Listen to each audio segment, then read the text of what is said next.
আজকে রান্নার দায়িত্ব দেওয়া হয়েছে চুন্নি বেগমকে। যেহেতু বাইরে বৃষ্টি হচ্ছে, তাই আমি বললাম মিমকে, গরুর গোশত যেহেতু বাসায় আছে, খিচুড়ি রান্না করো। তা মিম বলতেছে যে আমি আজকে রান্না করব না, আজকে চুন্নি রান্না করবে। এরপর চুন্নি গেল রান্না করে, ও রান্নার আয়োজন করতেছে। কিন্তু কথা হচ্ছে, চুন্নির রান্না কি আদৌ খাওয়া যাবে? আমার ফেভারিট গরুর গোশত আর খিচুড়ি কিভাবে যে রান্না করবে, সেটাই দেখার বিষয়। একদিন তোর আপু মানে পচা ডিম ডাইল ছাড়া খিচুড়ি রান্না করছে। ও যে ডাইল দিতে ভুলে গেছে, নিজেও জানে না যে ডাইল দেওয়া লাগবে।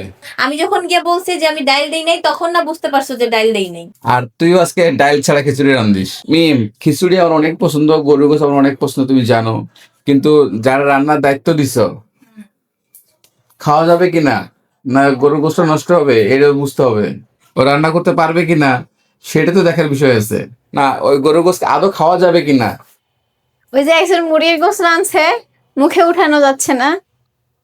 লে, উঠানো যাচ্ছে না দেখে চারটে বুটে খাইছস। জি না, খাই নাই, কইতে পারবে না। তুমি যে কি দিছো না মনে, মানে যে হ্যাঁ মিম কাজ করে না, মাহফুজা কাজ করে না, দুইজনে একজনে কাজ করে না, জিদ্দে এমনি পচা করে আনছো। তোর কি কাম করস? খালি আমার পুরোটারে রহস খালি।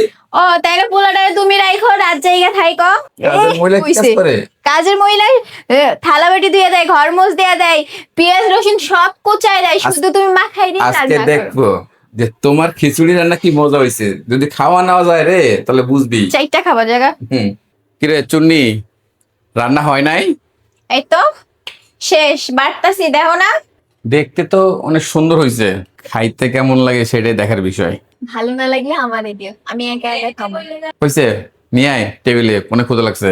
মাংস রান্না করলে রান্না করে, আর খিচুড়ি রান্না করলে এইখানে, মানে কারেন্টে। তাড়াতাড়ি হবে। এইখানে এই রান্নাতে তোমার কোনো ক্রেডিট নেই। খাও, খেয়ে বলো কেমন হইছে। তুমি তো খাইতেছো, কেমন হয়েছে? মজা হয়েছে? আয় চুন্নি, তোর একটু দেই। বিসমিল্লাহ। খারাপ বলবো না, আবার ভালো বলবো না, মোটামুটি চলে আর কি।